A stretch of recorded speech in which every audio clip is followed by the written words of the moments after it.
अस्सलाम वालेकुम। उम्मीद है आप सब खैरियत से होंगे। हमारा आज का टॉपिक है बॉडी पार्ट्स, यानी जिस्म के मुख्तलिफ हिस्सों को चीनी ज़बान में कैसे बोला जाता है।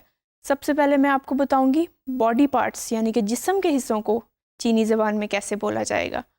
चलिए बोलें, शन थी पूवे, शन थी पूवे।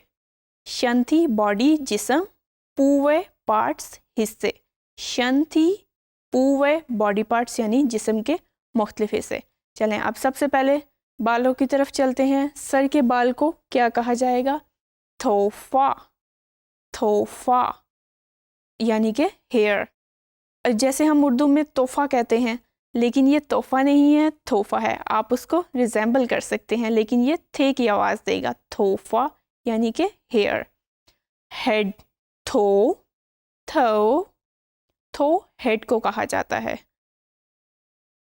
आँखों के लिए हम जो लफ्ज़ इस्तेमाल करेंगे उसे कहते हैं येंचिंग, येंचिंग। आँखों को चीनी ज़बान में येंचिंग कहा जाता है। एक और बात बताती चलूँ, ग्लासेस जो हम लगाते हैं उसको भी येंचिंग कहा जाता है। यानी आपकी जो आँखें हैं उसके लिए भी येंचिंग इस्तेमाल होता है, और जो आप ग्लासेस लगाते हैं उनको भी येंचिंग कहा जाता है। चलें अब हम बताते हैं नोज़ यानी नाक को कैसे बोलेंगे। Pease, Pease.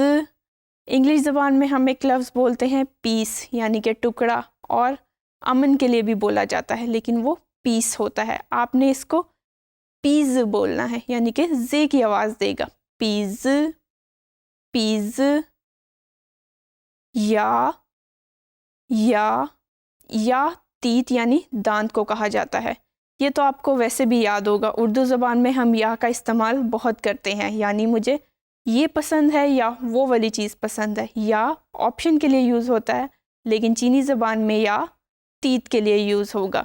चलें अब मैं आपको बताती चलूँ, ये जो आपका फेस है इसको कैसे बोलेंगे। लियन, लियन, लियन फेस यानी कि मुंह को कहा जाता है। Show, show. आपके जो हाथ हैं जिनसे आप काम करते हैं उसको शो कहा जाता है। शो इंग्लिश में भी इस्तेमाल किया जाता है किसी चीज़ को दिखाने के लिए, लेकिन यहाँ पे शो का मतलब है हैंड।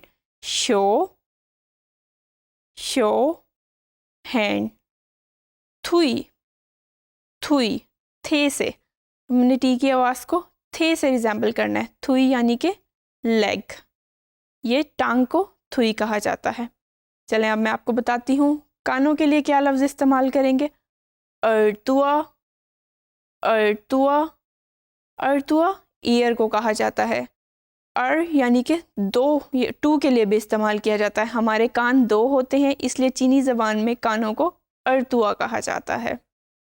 च्याओ, च्याओ, च्याओ फुट यानी पाँव को कहा जाता है। च्याओ टू टीच और टू कॉल के लिए भी यूज़ होता है, जैसे मैंने आपको पहले बताया था, लेकिन च्याओ हमारे बॉडी पार्ट्स यानी पाँव के लिए भी इस्तेमाल किया जाता है। चलें अब मैं आपको ये बताऊँ, अगर आपने ये कहना हो कि ये मेरा सर है, कैसे कहेंगे। चे शिर वादा थो। चे यानी कि दिस, शिर इज़, वादा माइन या माय, थो head. This is my head यानी कि ये मेरा सर है। अब अगर मैंने किसी बच्चे से पार्ट्स ऑफ बॉडी याद करवाते हुए ये पूछना हो कि आपकी नोज़ की तरह, कैसे पूछेंगे। नीदा पीज जाइनार। नीदा यानी कि योर्स, आपकी, पीज नोज, जाइनार एट where, where is your nose. आपको ये बताना है कि मेरी नोज़ ये है, तो आप कैसे कहेंगे। चे शिर वादा पीज। चे ये, शिर is MR, वादा mine, my, peace nose, this is my nose। मुझे ये पूछना है आपके हैंड कहाँ हैं, तो मैं कैसे पूछूंगी। नीदा शो जाइनार, वेयर इज योर हैंड। नीदा योर्स, शो हैंड, जाय एट, नार वेयर इज योर हैंड। चे शिर वादा शो, चे this, shir is, wada my, show hand, this is my hand. आज हमने जिस्म के मुख्तलिफ़ हिस्सों के नाम चीनी ज़बान में पढ़े हैं। उम्मीद है आपको समझ आए होंगे। अब आप जिस्म के मुख्तलिफ़ हिस्सों को शंथी पूवे कहेंगे क्योंकि आपने चीनी ज़बान में जिस्म के मुख्तलिफ़ हिस्सों के नाम सीखे हैं। एक और बात बताती चलूँ, ये आप अगर बीमार होते हैं चाइना जाके तो आपको डॉक्टर को बताने में भी बहुत आसानी होगी कि आपको कहाँ दर्द है।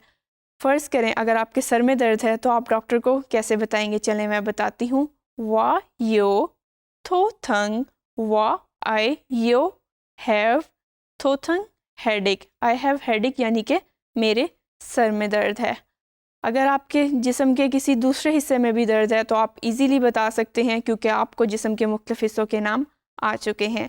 एक और बात बताती चलूँ, चीनी लोगों की नाक छोटी होती है और उन्हें लंबी नाक पसंद है। अब ये भी बताऊँ कि आप कैसे कहेंगे चीनी लोगों को लंबी नाक पसंद है, चलें मैं बताती हूँ। चुंको रन शी ख्वान ता पीज़, चुंको चाइना, रन लोग, शी ख्वान पसंद करते हैं, ता बड़ी, पीस नाक यानी कि चाइनीज़ लोगों को बड़ी नाक पसंद होती है। जाइए पढ़िए ज़ाइचियन।